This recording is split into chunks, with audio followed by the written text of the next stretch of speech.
John Herbert Dillinger. The name would one day strike fear into the hearts of bankers, police officers, and federal agents across America. But before he became public enemy number one, before the newspapers printed his face on front pages across the country, he was simply a boy growing up in the industrial heart of Indianapolis, Indiana. John Dillinger was born on June 22, 1903, in a modest home on the east side of the city. His father, John Wilson Dillinger, was a stern and hard-working grocer who believed in discipline above all else. His mother, Mary Ellen Lancaster Dillinger, was gentle and caring, but she died when John was only 3 years old. That early loss left a mark on him. Without his mother's guiding hand, young John was raised primarily by his father and older sister, Audrey. And although Audrey tried to provide some warmth and stability, John's childhood was far from easy. As a boy, Dillinger showed the restless energy of someone who could never sit still. Neighbors recalled him as mischievous, sometimes polite and charming, but always quick to get into trouble. His father, perhaps sensing the danger in his son's wild streak, tried strict discipline. He hoped to break John's rebellious spirit with punishment and hard work. But instead of shaping his character, those punishments only made the boy more defiant. By the time John was a teenager, his reputation in the neighborhood was sealed. He was a troublemaker. He skipped school, picked fights, and stole things he didn't need. He wasn't yet a hardened criminal, but he had begun walking the dangerous path of petty delinquency. Even so, people who knew him often described two sides of his personality. On one hand, he could be charming, funny, and magnetic, capable of winning over adults and children alike. On the other, he had a temper that boiled over quickly, and he enjoyed testing boundaries. These two qualities, his charm and his rebelliousness, would later make him both a beloved folk figure and a feared outlaw. In 1920, the Dillinger family moved from Indianapolis to Mooresville, a small rural town just outside the city. John's father believed that the countryside would offer his son a chance to escape bad influences and start fresh. Life in Mooresville was quieter, simpler, and centered on church, community, and honest labor. But for John Dillinger, it was boring. The fields and farms of Indiana couldn't hold his restless imagination. Instead of settling down, he only grew more frustrated and reckless. As a teenager in Mooresville, Dillinger fell into a local gang of young troublemakers. They stole coal from trains, looted grocery stores, and played pranks that crossed into vandalism. What seemed like childish mischief was in fact training for the life Dillinger would eventually choose. Each small theft gave him more confidence. Each escape from punishment made him feel untouchable. He was beginning to see crime as not just a thrill, but as a way of life. Still, Dillinger wasn't entirely cut off from ordinary life. He played baseball with local teams, loved the excitement of the game, and sometimes dreamed of becoming a professional player. But his impatience, his need for excitement, and his inability to follow rules meant those dreams never took root. What remained instead was his growing attraction to risk. He liked the rush of doing something dangerous and getting away with it. John's relationship with his father grew increasingly strained. The elder Dillinger often lectured his son about responsibility, work, and morality, but John never listened. He once said later in life that he always felt like an outsider in his own family, misunderstood and judged more harshly than others. Whether that was true or just an excuse, it fed the resentment that would push him further into rebellion. By the time Dillinger reached 17, he had dropped out of school and was spending most of his days wandering the town, getting into fights, and testing the patience of local authorities. Many in Mooresville wrote him off as a lost cause, a boy who couldn't be tamed. But no one yet imagined that he would grow into one of the most infamous criminals in American history. One of the defining moments of Dillinger's youth came when he tried to enlist in the Navy during World War I. At only 17, he lied about his age to join the service, hoping for adventure and perhaps some discipline. For a brief time, it looked like he might straighten out his life, but once again, his restlessness and inability to follow orders doomed him. He deserted the Navy within a few months, returning home in disgrace. That desertion became his first major brush with the law, and it foreshadowed the future pattern of his life, a cycle of impulsive decisions, reckless actions, and narrow escapes. The 1920s were a time of enormous change in America. The country was recovering from the Great War, jazz music filled the cities, prohibition had outlawed alcohol, and organized crime was beginning to rise. For young men like Dillinger, the mix of opportunity, chaos, and rebellion was irresistible. Respect for authority was declining, and the idea of living fast and free was spreading through popular culture. Dillinger absorbed all of it. As he stood on the threshold of adulthood, John Dillinger was already set apart from the ordinary boys of Mooresville. He was smarter than most, though he lacked patience for school. He was stronger and more athletic than many, but he lacked discipline. He had charm, wit, and a magnetic personality, but he also had a darkness inside him that craved danger. His early life was not the life of a hardened criminal, but it was the perfect training ground for one. The seeds of America's future public enemy #1 were planted in those early years. The loss of a mother, the strictness of a father, the thrill of petty theft, the taste of rebellion, and the refusal to follow any rule he did not set for himself. By 1920, John Dillinger was not yet famous, not yet a legend. He was simply a restless young man drifting between baseball games, odd jobs, and small-time mischief. But in less than a decade, this restless boy would transform into a figure of national notoriety, leaving a trail of robberies, jailbreaks, and daring escapes that would shock America and captivate the world. The story of John Dillinger, the outlaw, the fugitive, the legend, was only just beginning. By the early 1920s, John Dillinger was no longer just a mischievous boy from Mooresville. He was a young man searching for direction, and he found it not in steady work or honest labor, but in the shadows of crime. The seeds planted in his restless youth were about to grow into something far more dangerous. After deserting the Navy in 1923, Dillinger returned home to Indiana, embarrassed and restless. His father hoped that John might finally settle into an ordinary life. He arranged for his son to marry a local girl named Beryl Hovius. Dillinger was only 20 years old, and the marriage seemed at first like a chance for stability. For a brief period, John tried to work steady jobs. He held positions as a machinist and did odd labor to support his new wife.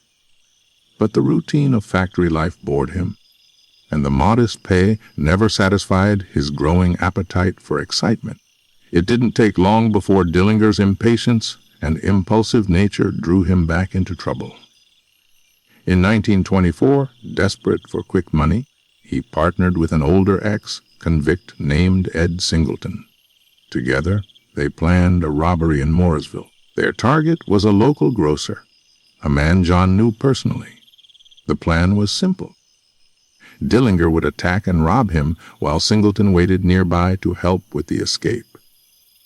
But the crime went terribly wrong. John clumsily struck the grocer over the head with a blunt object, and in the chaos, the man recognized his attacker. Dillinger panicked, ran, and was quickly captured. It was his first serious run in with the law, and it carried heavy consequences. When the case went to trial, Singleton struck a deal and received a light sentence. But Dillinger, young and inexperienced, faced the full weight of the law. He was sentenced to between 10 and 20 years in prison. For a robbery gone wrong that had yielded almost nothing, the punishment was severe.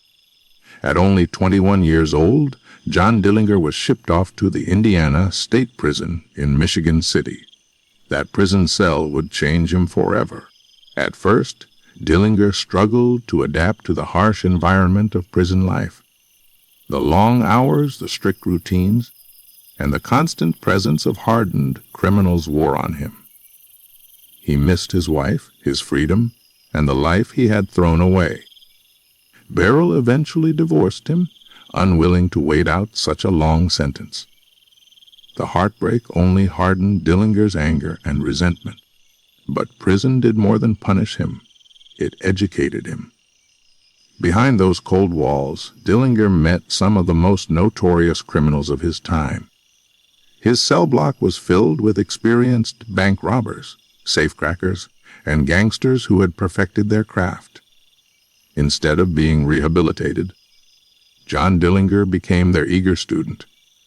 Among the men he befriended were Harry Pierpont, Charles Makeley, and Homer Van Meter, names that would later become infamous as members of the Dillinger gang. They taught him the finer points of crime, how to plan a robbery, how to case a bank, how to make quick getaways, and how to outsmart the police. Prison became Dillinger's university, and his teachers were professional criminals. As he absorbed this education, Dillinger also developed a reputation inside the prison walls. He was charismatic, friendly, and quick to earn the respect of fellow inmates. Guards and prisoners alike noted his charm. Unlike some criminals who grew bitter and withdrawn, Dillinger thrived in the social hierarchy of prison life. He made connections, formed alliances, and slowly built the network that would one day help him become the most feared bank robber in America. Yet, despite the friendships and education, Dillinger never stopped dreaming of freedom. He wrote letters to friends and family, pleading for an early release. His father, who had once pushed for a harsh sentence in hopes of teaching John a lesson, began to regret the decision. After years of effort, the elder Dillinger managed to gather petitions and appeals to the governor of Indiana. Finally, after serving nearly 9 years, John Dillinger was paroled in May of 1933. When he walked out of prison, he was no longer the young, impulsive boy who had clumsily robbed a grocer. He was a hardened man of 29, trained in the arts of crime, and connected to a network of professional criminals. Freedom didn't mean a fresh start for Dillinger. It meant the beginning of a new career. America itself was changing as Dillinger stepped back into the world. The country was in the grip of the Great Depression. Banks were failing. People were losing their savings, and the public's anger toward financial institutions was boiling over. For someone like Dillinger, it was the perfect time to strike. Bank robbers were not only feared but, in some cases, secretly admired. To many ordinary Americans, the outlaws who robbed banks were seen as rebels against a corrupt system. Dillinger wasted no time. Within weeks of his release, he had already returned to crime. He pulled off small robberies in Indiana and Ohio, testing his skills and rebuilding his confidence. He carried himself differently now, more disciplined, more deliberate, more dangerous. But freedom was short-lived. In September 1933, Dillinger was arrested in Dayton, Ohio, after a string of robberies. Police finally caught up with him, and he was once again thrown behind bars. This time, however, prison wouldn't hold him for long. Unbeknownst to the authorities, Dillinger had been smuggling weapons to his old prison friends, Harry Pierpont, Charles Makeley, and others, helping them prepare for a daring breakout. In October 1933, they escaped from the Indiana State Prison, fully armed thanks to Dillinger's help. Ironically, John himself was not there to join them. He remained locked up in a different jail, awaiting trial, but the stage was now set. His friends were free, heavily armed, and loyal to the man who had helped them escape. They would soon return the favor, and John Dillinger's career as America's most infamous bank robber was about to begin. The years between 1924 and 1933 transformed John Dillinger from a reckless young man into a professional outlaw. The boy who once bungled a grocery store robbery had become a man with connections, training, and ambition. Prison hadn't reformed him. It had sharpened him into a weapon. In less than a year, he would unleash that weapon on America's banks, leaving behind a trail of daring heists, bloody shootouts, and sensational escapes. The story of John Dillinger was about to explode into the headlines. When John Dillinger was arrested in September of 1933, it seemed to law enforcement like just another case of a repeat offender. A few robberies, a quick arrest, and another young man headed back to prison. But what the authorities didn't realize was that Dillinger had already set into motion a chain of events that would make his name legendary. Inside the jail in Lima, Ohio, Dillinger sat behind bars, waiting for his trial. But freedom was closer than anyone imagined. Just weeks earlier, he had smuggled guns into the Indiana State Prison to aid his old prison friends. Harry Pierpont, Charles Makeley, Russell Clark, and others, in staging a violent breakout, they succeeded blasting their way to freedom in October 1933. And now, these men were loyal to the man who had armed them. They owed their lives to John Dillinger. It was only a matter of time before they returned the favor. On October 12, 1933, a group of men disguised as police officers arrived at the jail in Lima. They told the sheriff they had come to transfer Dillinger to another facility. But the sheriff quickly realized something wasn't right. Before he could react, the fake officers drew their guns. Shots rang out, and Sheriff Jess Sarber was killed. The gang freed Dillinger and vanished into the night. That violent jailbreak marked the true beginning of Dillinger's reign as America's most dangerous outlaw.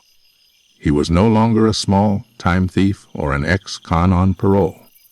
He was now the leader of a deadly gang, backed by experienced criminals, armed with machine guns, and ready to wage war on America's banks. In the months that followed, Dillinger and his men launched a series of bold robberies across Indiana, Ohio, Wisconsin, and beyond. Unlike many criminals of the time, Dillinger approached crime with planning and precision. His time in prison had taught him the importance of strategy. He studied bank layouts, timed police response rates, and made detailed getaway plans. To his gang, he was both a leader and a motivator, always calm under pressure and quick to adapt when things went wrong. One of Dillinger's trademarks was his ability to charm both his gang members and the public. Newspapers described him as polite and even courteous during robberies. Victims often said he never cursed at them or used unnecessary violence, though his machine guns and revolvers made clear that resistance was pointless. In one famous incident, Dillinger reportedly leaped onto a bank counter, smiled at the terrified customers, and said, "Nobody needs to get hurt. Just stay calm and we'll be gone in a few minutes." This mixture of charm and menace fed into his growing legend. At a time when millions of Americans despised banks for foreclosing on homes and ruining lives during the Great Depression, Dillinger's robberies struck a chord. He was no Robin Hood. He never gave money to the poor, but many saw him as a symbol of rebellion against a corrupt system. Each successful robbery only increased his popularity, and newspapers eagerly printed every detail of his escapades. But Dillinger was not just skilled at planning robberies. He was also a master of escape. in January 1934. Dillinger and several gang members were captured in Tucson, Arizona, after a fire broke out in their hotel, drawing attention from local police. It looked like Dillinger's career was over. He was sent back to Indiana and placed in what was considered one of the most secure jails in the country, the Crown Point Jail in Lake County. The sheriff bragged that the jail was escape-proof, but Dillinger proved him wrong. On March 3, 1934, Dillinger pulled off one of the most famous jailbreaks in American history, using either a smuggled pistol or a fake gun carved from wood and blackened with shoe polish. Accounts still differ. He tricked guards into opening his cell. He then locked the guards in his cell, stole the sheriff's car, and drove right out the front gate. The press exploded with the story. The outlaw who couldn't be contained had humiliated law enforcement once again. That escape cemented Dillinger's reputation as more than just a robber. He was now a folk hero, a criminal mastermind who seemed untouchable. The FBI, under the leadership of J. Edgar Hoover, was furious. Dillinger was no longer just a state-level problem. He had become a national threat. Hoover declared him public enemy number one, making Dillinger the top priority of federal law enforcement. For Dillinger, the escape was exhilarating, but it also raised the stakes. Every police officer in the Midwest was now on the lookout for him. The FBI was building a national manhunt unlike anything seen before. But Dillinger thrived under the pressure. He continued to rob banks with precision, often leaving law enforcement scrambling in his wake. His gang grew bolder. In April 1934, Dillinger and his men robbed the First National Bank in Sioux Falls, South Dakota. In June, they struck the Merchants National Bank in South Bend, Indiana. These heists were violent and dangerous. Shootouts with police often left casualties on both sides. But Dillinger's ability to survive each one only deepened his legend. At the same time, Dillinger's personal life showed a different side of the outlaw. He fell in love with a young woman named Evelyn, Billy Frechette, a waitress of mixed French and Native American heritage. Dillinger was smitten, and for a time, he tried to balance his criminal career with his desire for love and companionship. But his relationship with Billy also made him vulnerable. Law enforcement began using her to track him, and the constant danger strained their romance. Despite the growing risks, Dillinger pressed forward. Each robbery was more dangerous than the last, each escape more daring, and each headline only fueled his notoriety. By mid-1934, John Dillinger was not just a criminal. He was a national obsession. What made Dillinger different from other gangsters of his era was not just his skill with a gun or his ability to plan robberies. It was his charisma, his showmanship, and his uncanny ability to stay one step ahead of the law. He understood that crime was not only about money, it was about reputation. Every escape, every headline, every dramatic robbery turned him into a living legend. But legends cannot last forever. Even as Dillinger's fame soared, the FBI was closing in. J. Edgar Hoover was determined to bring him down, no matter the cost. The outlaw's next moves would push him into even greater danger. As both his successes and his mistakes piled up, the birth of John Dillinger, the criminal mastermind, was complete. But the story of his reign, his robberies, his escapes, and the manhunt that would consume the nation, was only beginning. The year was 1934, and America was in the depths of the Great Depression. Banks had failed by the thousands, families had lost their homes, and people were desperate for hope. Against this bleak backdrop, John Dillinger emerged as the face of a new kind of outlaw. The daring bank robber who struck back at the very institutions ordinary people blamed for their misery. This was the golden age of bank robbery, and John Dillinger stood at its center.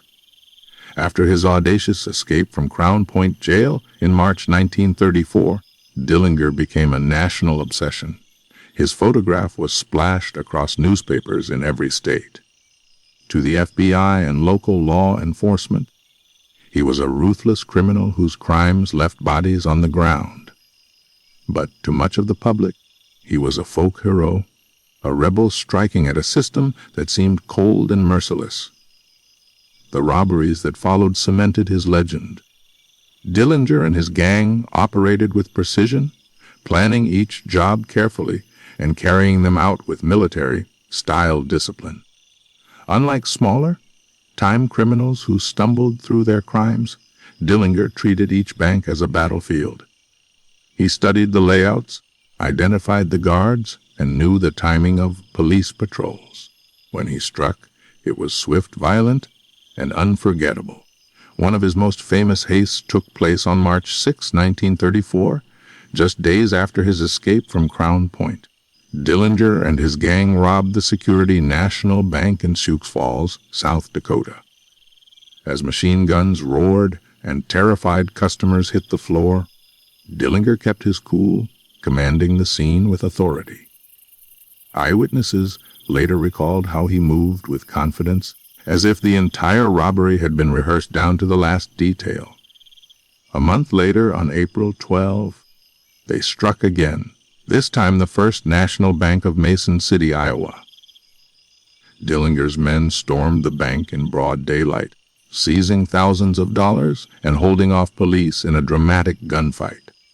Once again, they escaped, leaving chaos behind and headlines waiting to be printed.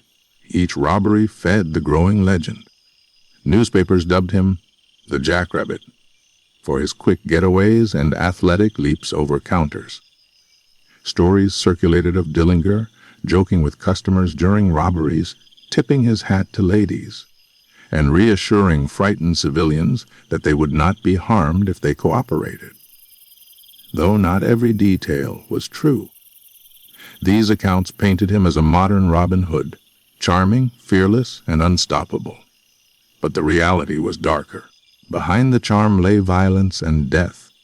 Police officers and bystanders were killed during his heists.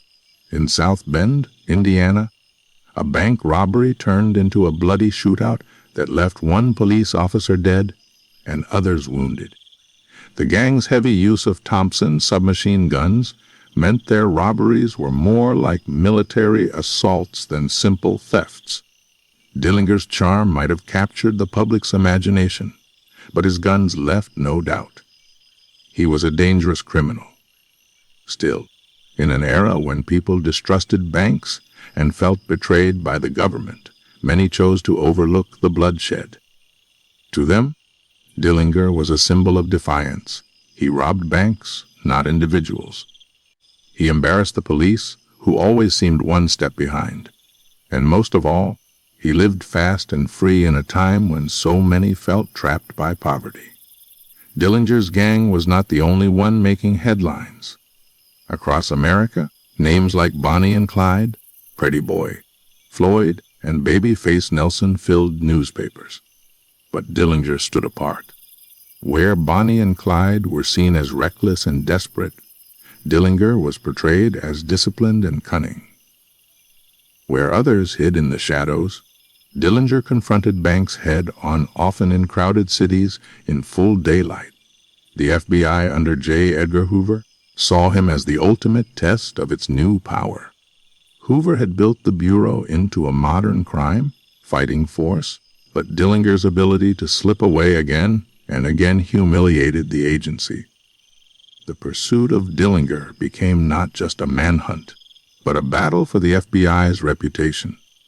As Dillinger's fame grew, so too did the dangers around him.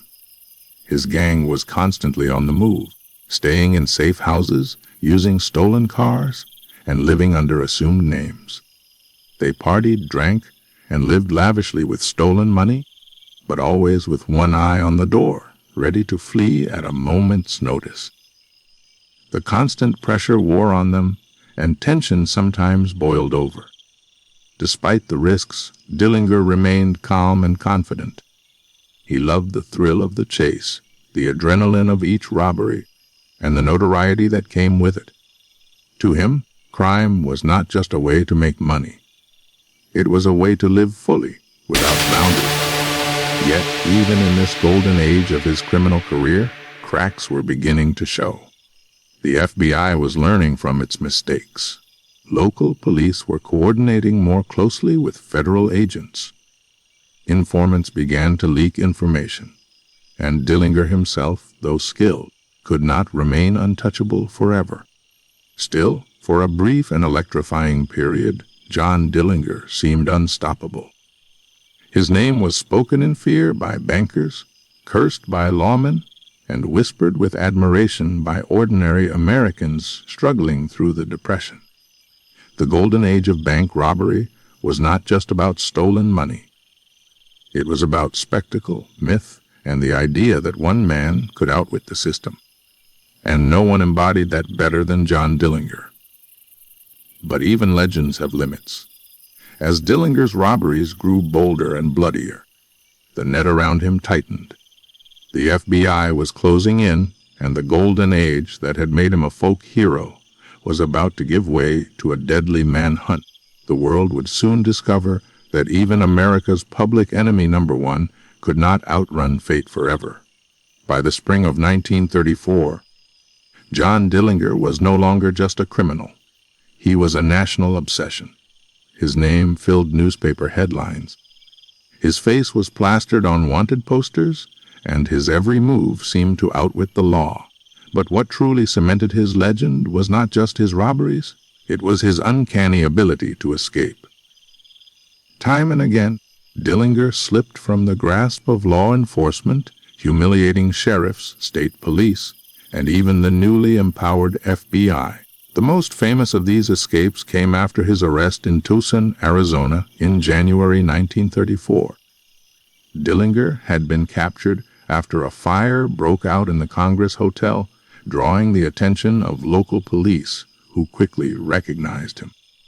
For the first time, it looked as though his luck had run out. He was extradited back to Indiana and placed in the Crown Point Jail, a facility described by the sheriff as escape-proof. But Dillinger was already plotting. On March 3, 1934, he stunned the nation by walking out of that supposedly impenetrable jail.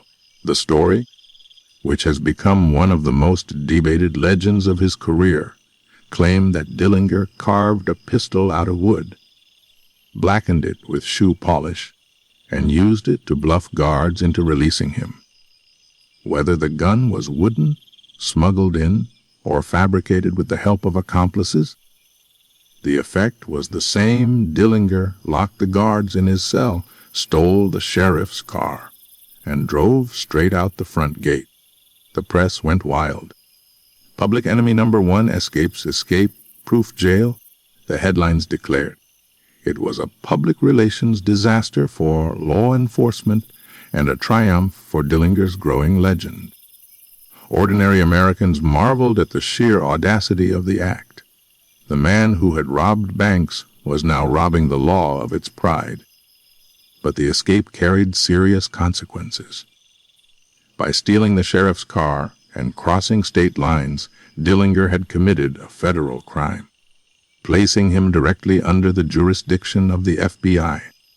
J. Edgar Hoover, desperate to prove his agency's effectiveness, made Dillinger the top priority. The manhunt escalated from a state problem to a national crusade. Dillinger, meanwhile, was not hiding. He returned almost immediately to his old trade, robbing banks. But his gang was under constant pressure. Shootouts with police became more frequent and more violent. In one robbery in South Bend, Indiana, a fierce gun battle left a police officer dead and several gang members wounded. Dillinger himself barely escaped with his life. The constant danger forced Dillinger to rely on hideouts and safe houses across the Midwest.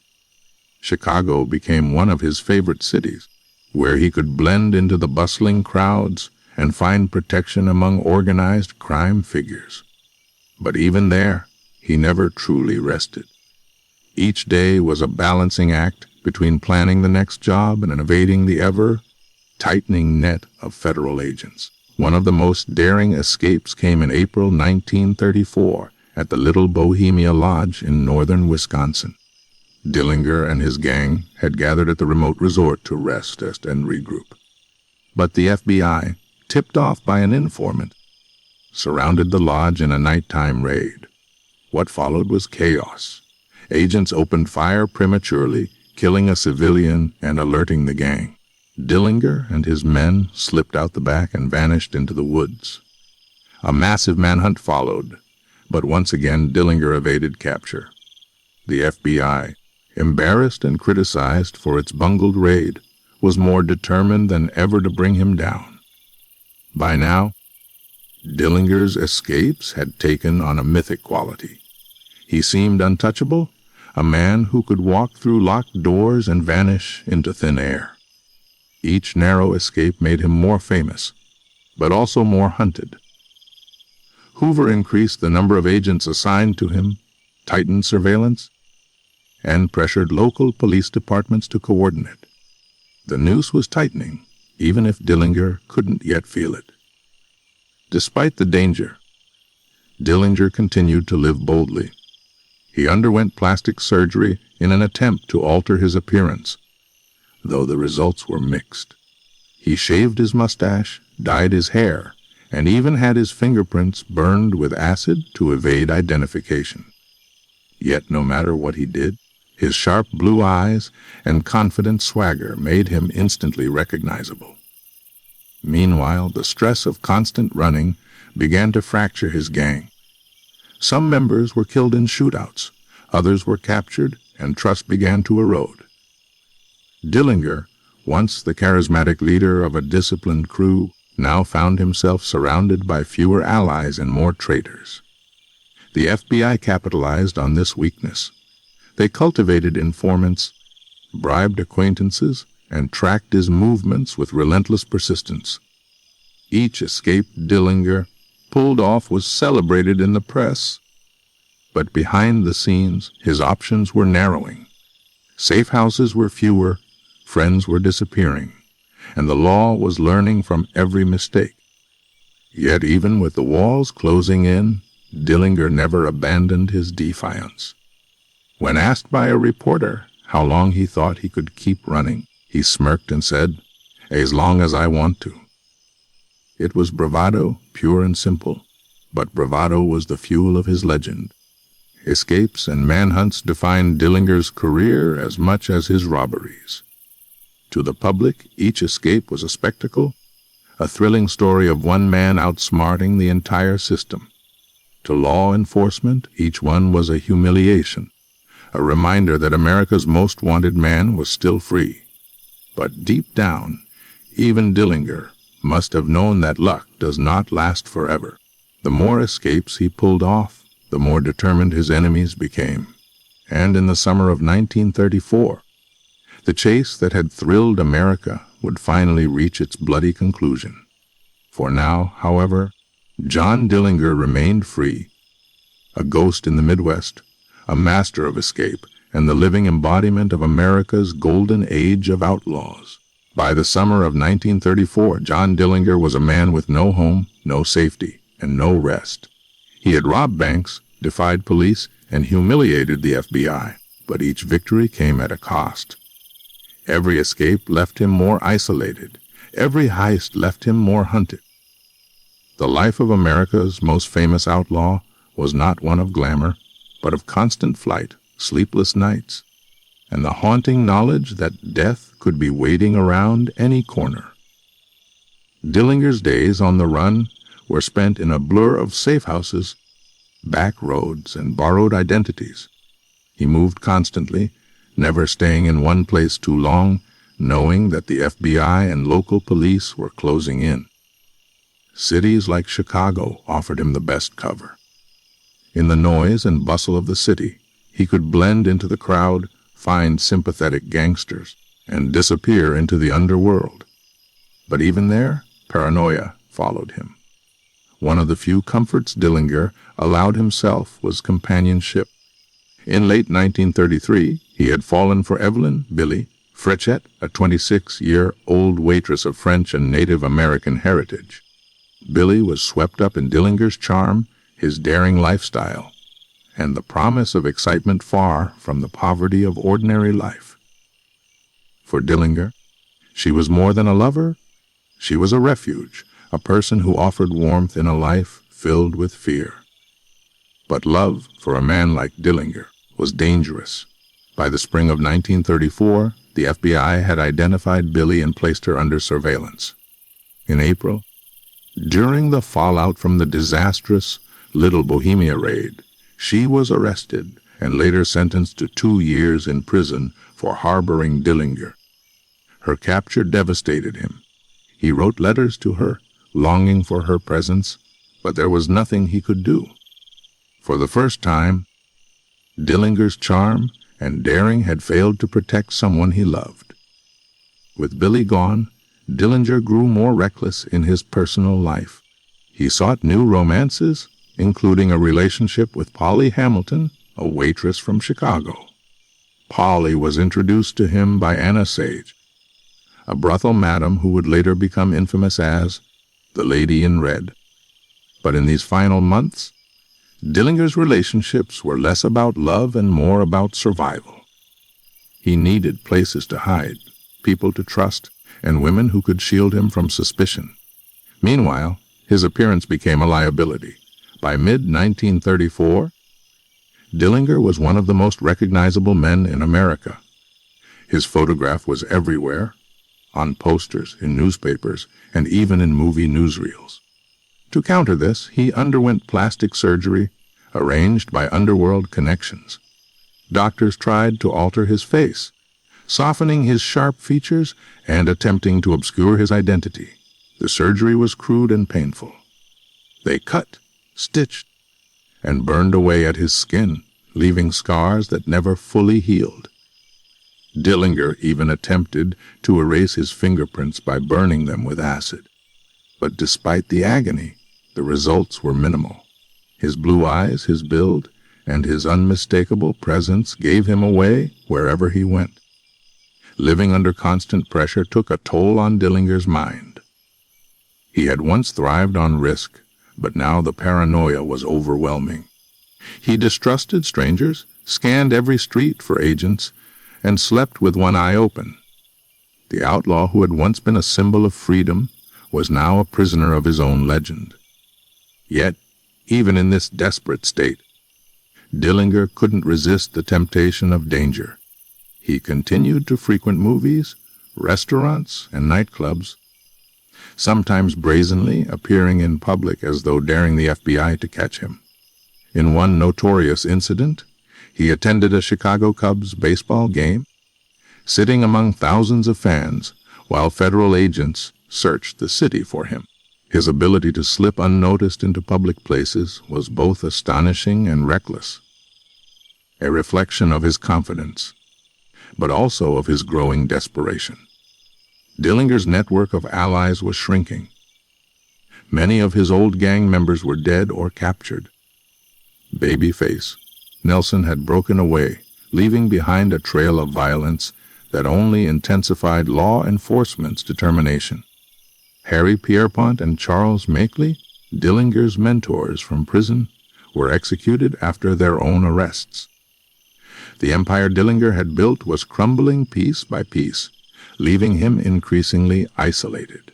For all his charm and cunning, Dillinger could not escape the reality of his life on the run. He lived in cheap apartments under false names, often moving in the dead of night. He carried multiple weapons at all times, knowing that any knock at the door could be his last. The glamorous image of the outlaw, so popular in newspapers, hid the truth of a man trapped by fear, and yet the public remained fascinated. Even as the FBI branded him public enemy number one, ordinary Americans still whispered his name with a mixture of awe and admiration. In a time of despair, Dillinger's defiance against authority was intoxicating. He had become larger than life, a myth, a legend, a living story of rebellion. But beneath the legend was a man who was tired. Dillinger's life on the run was not sustainable, and deep down, he knew it. His romances had brought him both joy and heartbreak. His surgeries had left him scarred, and his friends had either betrayed him or died in gunfire. By July of 1934, John Dillinger's days as a free man were numbered. The FBI was closer than ever, informants were circling, and betrayal was waiting just around the corner. For now, he continued to run, through safe houses, through darkened streets, through a life defined by constant motion. But every outlaw's story has an ending.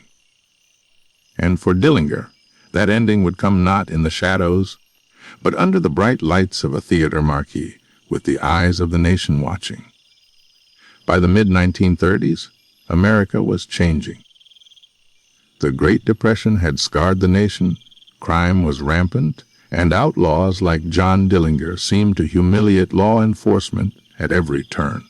But one man in Washington, D.C., was determined to turn the tide, J. Edgar Hoover. And in his rise to power, Dillinger would become the perfect enemy, the living symbol that the FBI was determined to defeat.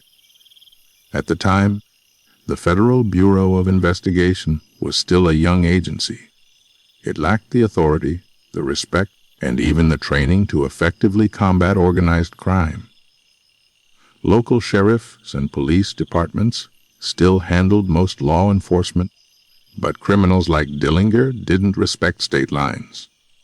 They robbed a bank in one state, fled across the border, and instantly put themselves beyond the reach of local police. This loophole made men like Dillinger seem unstoppable. J. Edgar Hoover saw an opportunity. He wanted to transform the FBI into a modern, disciplined, and feared national police force. And to do that, he needed victories. He needed to show America that the Bureau could do what local lawmen could not: catch the criminals who seemed untouchable. Dillinger, with his robberies, escapes, and growing myth, was the perfect target. Hoover branded him Public Enemy Number 1, a label designed not just to warn the public, but to elevate the FBI's mission. By defeating Dillinger, Hoover could prove that the Bureau was essential to the future of American law enforcement. The FBI poured resources into the manhunt. Agents were trained in modern investigative techniques, armed with Thompson submachine guns, and equipped with new communication systems. They worked closely with state police, creating a level of coordination never seen before. For the first time, federal law enforcement was truly national, with Dillinger as the test case. But in the beginning, the FBI's pursuit was clumsy. The raid at the Little Bohemia Lodge in Wisconsin was a disaster. Acting on a tip, agents surrounded the lodge where Dillinger and his gang were hiding. But their nerves got the better of them. They opened fire too soon, killing a civilian and alerting the outlaws. Dillinger and his men slipped out the back and escaped into the woods, leaving the FBI humiliated. The press pounced on the failure, mocking Hoover's college boys, who seemed no match for hardened criminals. But Hoover refused to admit defeat. Instead, he doubled down. He fired incompetent agents, demanded stricter training, and ordered his men to learn from every mistake. The FBI would not be humiliated again. As the Bureau grew sharper, Dillinger's world shrank. Safe houses that once offered refuge became traps. Criminal associates began to distance themselves, unwilling to risk the wrath of federal agents. Informants motivated by fear, money, or self-preservation fed information to the FBI. The walls were closing in. The Bureau also leaned heavily on surveillance and informant networks. Every friend, every lover, every family member of Dillinger's was monitored. His former girlfriend, Billie Frechette, had already been arrested and imprisoned for helping him. Other acquaintances were harassed or threatened into cooperation. Hoover's strategy was clear: isolate Dillinger, starve him of allies, and strike when he was most vulnerable. The manhunt was not just about catching a criminal. It was about making a statement. Hoover used the media to shape the narrative. Newspapers carried dramatic stories of FBI raids, often exaggerated to paint the Bureau as heroic and relentless. Dillinger's crimes were portrayed in stark terms, his violence emphasized, and his legend recast from folk hero to ruthless killer. Behind the headlines, however, Dillinger continued to elude capture. He slipped through traps, changed identities, and even mocked the FBI with his brazen public appearances. Attending baseball games, strolling through crowded streets, even watching movies. Dillinger seemed to enjoy taunting the very men hunting him. But the FBI was learning. Each sighting, each slip, gave agents more information about his habits and patterns. Hoover's obsession with Dillinger was personal. Failure was not an option. To Hoover, Dillinger represented everything that threatened the image of law and order, rebellion, defiance, and the public's dangerous admiration for outlaws. Bringing him down would not just secure the FBI's reputation, but Hoover's own place in American history. By July 1934, the FBI had gathered its strength. Dillinger's once powerful gang was shattered, his safe houses compromised, and his circle of trust infiltrated. Informants whispered of his whereabouts, and agents closed in. The Bureau was no longer the clumsy, inexperienced force that had blundered at Little Bohemia. It was now a sharpened weapon, honed by mistakes and fueled by determination. Dillinger, meanwhile, was running out of time. His plastic surgery had failed to disguise him. His attempts to burn off his fingerprints had left scars, but not anonymity. His old allies were dead, imprisoned, or in hiding. And unknown to him, betrayal was coming from the place he least expected. The stage was set for the final act. J. Edgar Hoover had built his FBI into a machine, and Dillinger was the target in its crosshairs. The outlaw who had once humiliated sheriffs and mocked the law was about to face the full weight of the United States government. The battle between John Dillinger and the FBI was more than a manhunt. It was a turning point in American history. It was the moment when the era of the lone outlaw began to fade, and the era of powerful federal law enforcement truly began. And in the streets of Chicago, under the glow of neon lights, that battle was about to reach its bloody conclusion. By July of 1934, John Dillinger's world was collapsing. His gang was broken, his face was scarred from crude surgery, and his circle of trust had dwindled to almost nothing. The man who once walked boldly into banks and strode out with thousands of dollars now moved quietly through Chicago's back streets, clinging to anonymity. But fate was closing in, and his final days would be marked not by daring robberies or thrilling escapes, but by betrayal. Dillinger's last days began in the company of two women. Polly Hamilton, a young waitress he had been seeing, and Anna Sage, a Romanian-born madam struggling to avoid deportation. Anna, known in Chicago's underworld as the Lady in Red, was facing expulsion back to her homeland because of her criminal associations. Desperate to stay in America, she struck a deal with the FBI, delivered Dillinger, and in return, she would receive leniency. The plan was set. Anna promised to lure Dillinger into a public place where agents could trap him. For J. Edgar Hoover and the FBI, this was the chance they had been waiting for. After months of failure, humiliation, and near misses, they were ready to end the hunt once and for all. On the evening of July 22, 1934, Dillinger joined Polly and Anna for a night out at the movies. They chose the Biograph Theater on Lincoln Avenue, where the gangster and his companions would watch the gangster film Manhattan melodrama starring Clark Gable. The irony was inescapable. Dillinger, America's most notorious outlaw, sat in the darkened theater watching Hollywood's version of Crime and Punishment, unaware that his own ending was just minutes away. Outside, dozens of FBI agents took their positions. Led by Special Agent Melvin Purvis, they were determined not to repeat the mistakes of Little Bohemia. The street was staked out, escape routes covered, and cars blocked. Agents blended into the crowd, waiting for the signal from Anna Sage, who had agreed to wear a distinctive outfit, a bright orange skirt that, under the glow of the theater's marquee, looked red. It was this dress that would forever earn her the nickname, the Lady in Red. Inside the theater, Dillinger sat relaxed, enjoying the film, his arm around Polly. To those who knew him, he appeared calm, almost carefree, as though for a brief moment he had forgotten the weight of the manhunt pressing down on him.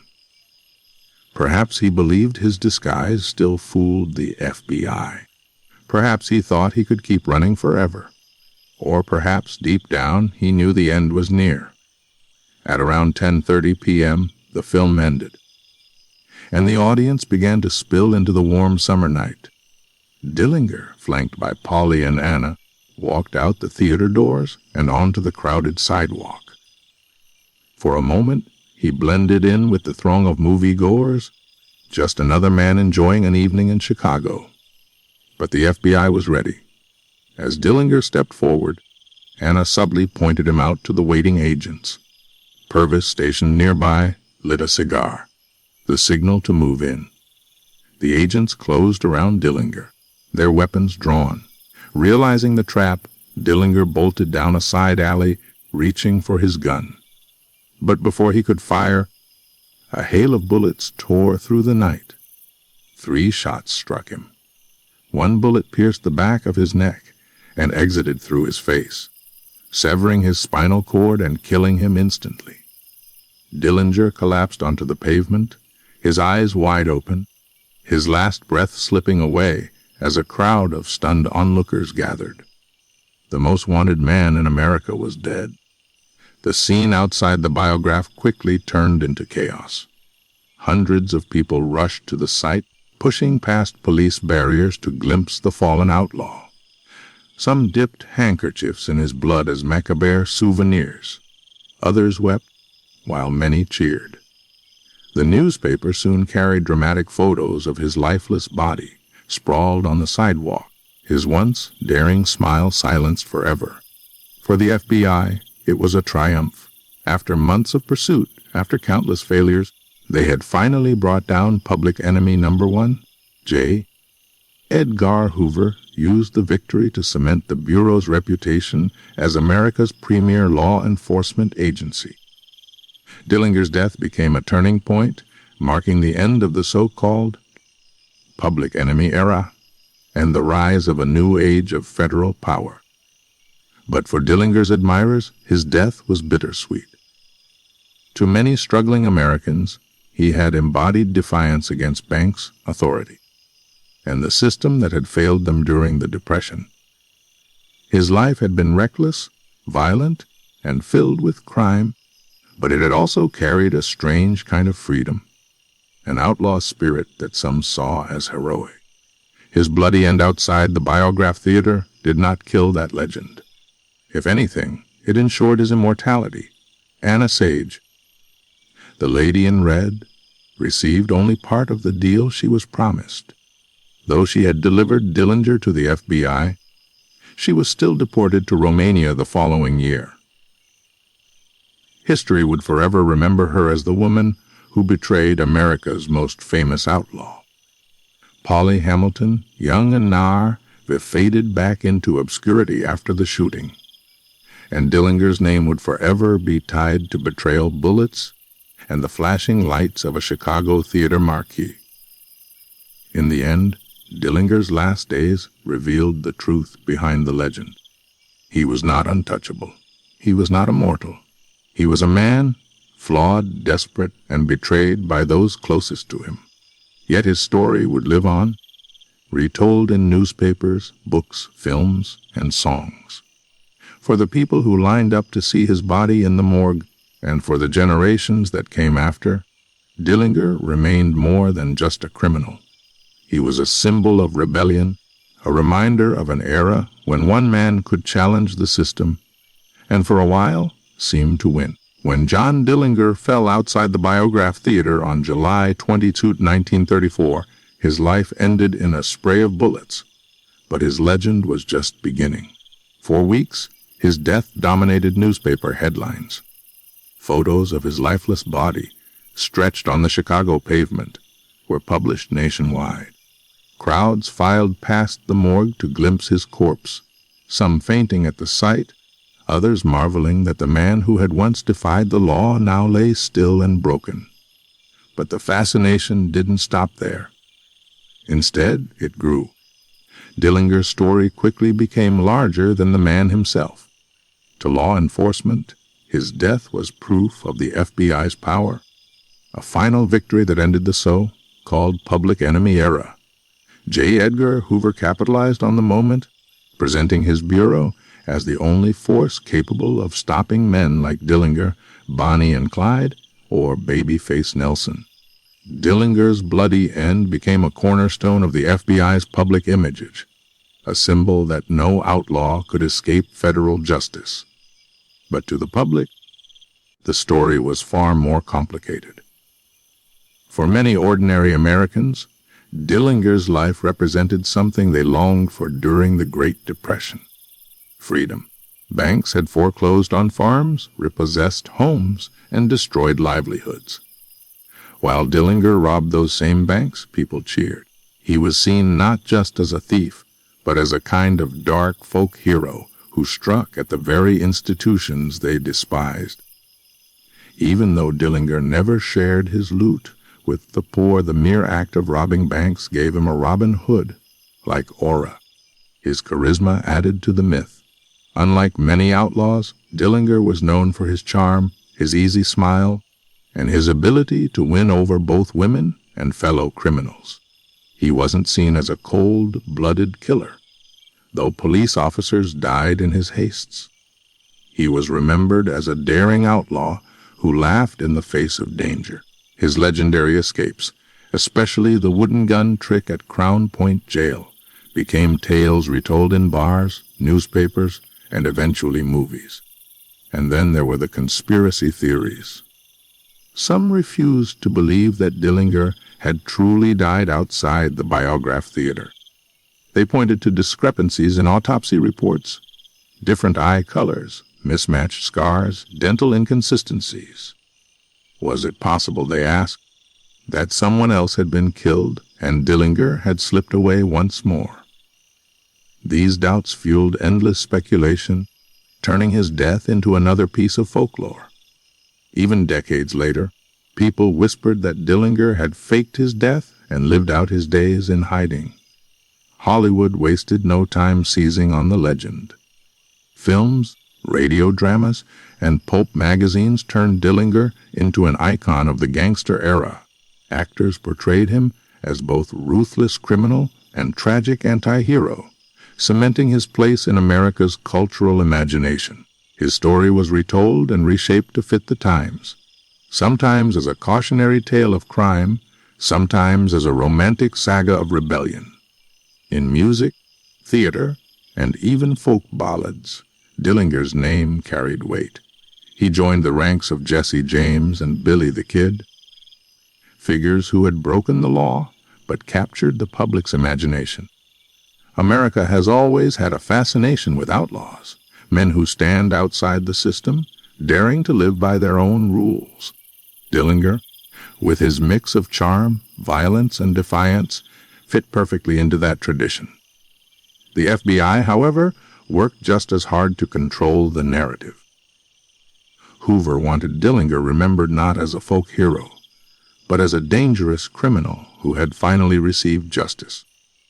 The Bureau carefully released photographs, reports, and press statements emphasizing his crimes, his killings, and his role as a menace to society. Hoover understood that the story of Dillinger's fall was as much about the FBI's rise.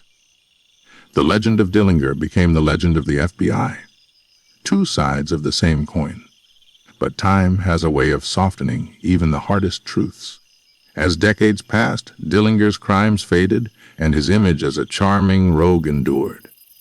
Museums collected artifacts of his life, his guns, his getaway cars, even the death mask made from his face after the autopsy. Visitors flocked to see them, drawn by the aura of a man who had outwitted the law time and again. His family, too, became part of the myth. Dillinger's relatives fought to preserve his memory, sometimes challenging the FBI's accounts and arguing that John was more than just a criminal.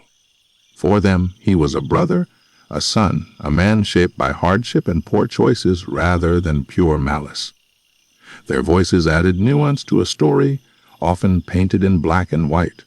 The myth of Dillinger also revealed something deeper about America itself. His story was not just about one man robbing banks. It was about the tension between freedom and order, rebellion and control. Dillinger embodied the fantasy of breaking free from the grind of poverty and rules, living fast and fearless, even if only for a short time. The FBI, in turn, represented the growing power of the state, the idea that no individual could stand above the law. His death marked a turning point, an end to the age of the romantic outlaw, and the beginning of a new era of centralized authority. Today, nearly a century later, Dillinger remains a figure of fascination. His name evokes images of fedoras, Tommy guns, and getaway cars roaring through Midwestern streets. He is remembered not only for what he did, but for what he symbolized. To some, he was a villain. To others, a hero. To all, he was unforgettable. In the end, the legacy of John Dillinger is not found in the banks he robbed or the people he killed. It is found in the stories, the myths, and the enduring question of why we are drawn to outlaws at all. He was a man who lived fast, defied authority, and paid the price. Yet in death, he achieved something he never could in life: immortality in the American imagination. The story of John Dillinger is not just the story of a bank robber. It is the story of America at a crossroads. An America struggling through the Great Depression, questioning authority, and fascinated by those bold enough to defy the system.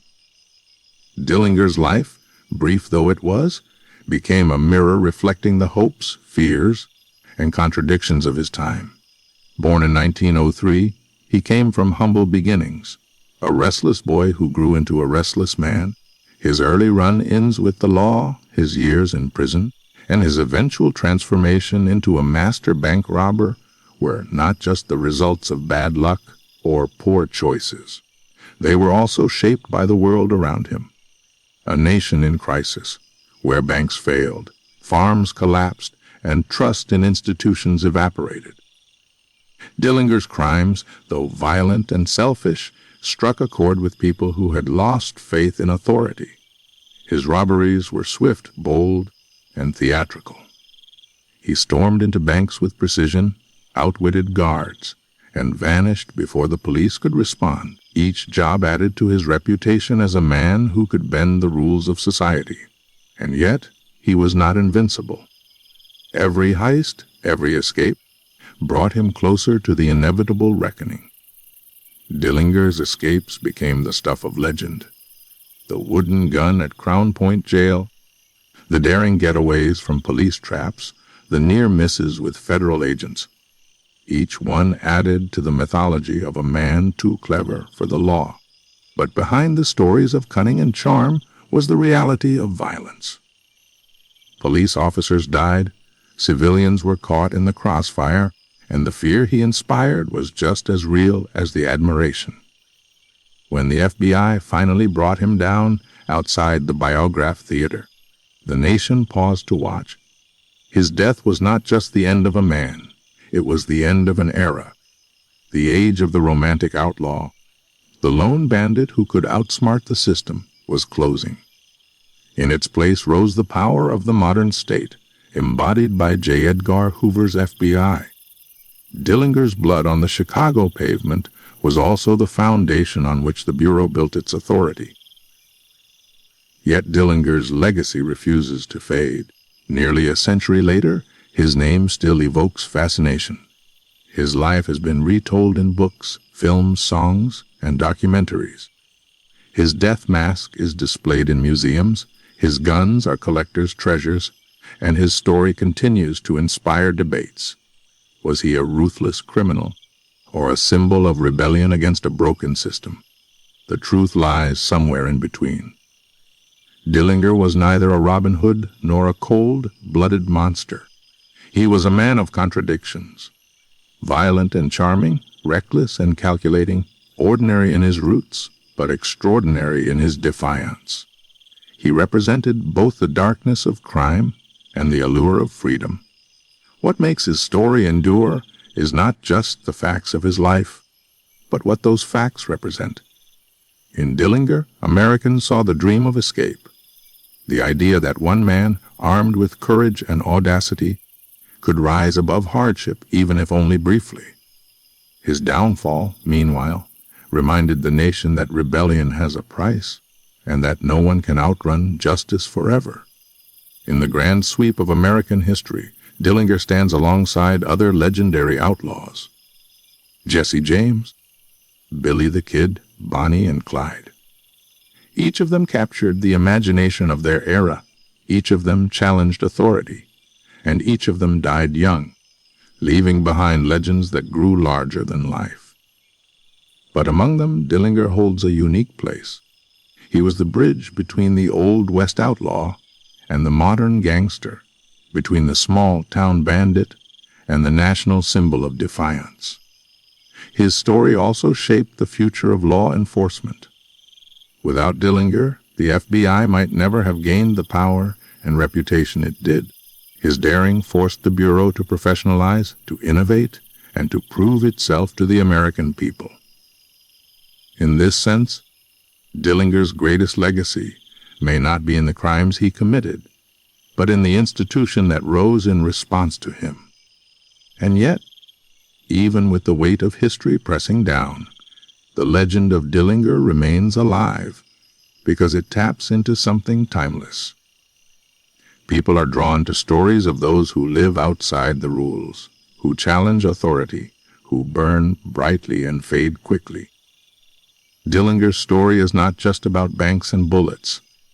It is about freedom, rebellion, and the human desire to live life on one's own terms, no matter the cost. As we look back on his life, we see more than just a gangster. We see a man who became a symbol of an era, who embodied the contradictions of America itself: freedom and order, rebellion and control, heroism and tragedy. His life was short, his choices often destructive, but his story is unforgettable. John Dillinger was America's public enemy #1, but he was also something more, a reminder of the thin line between myth and reality, between the outlaw we imagine and the man who lived, loved, fought, and died on a Chicago street. And in that legacy, his place in history is secure, not just as a criminal, but as a figure who shaped the culture, the law, and the imagination of a nation.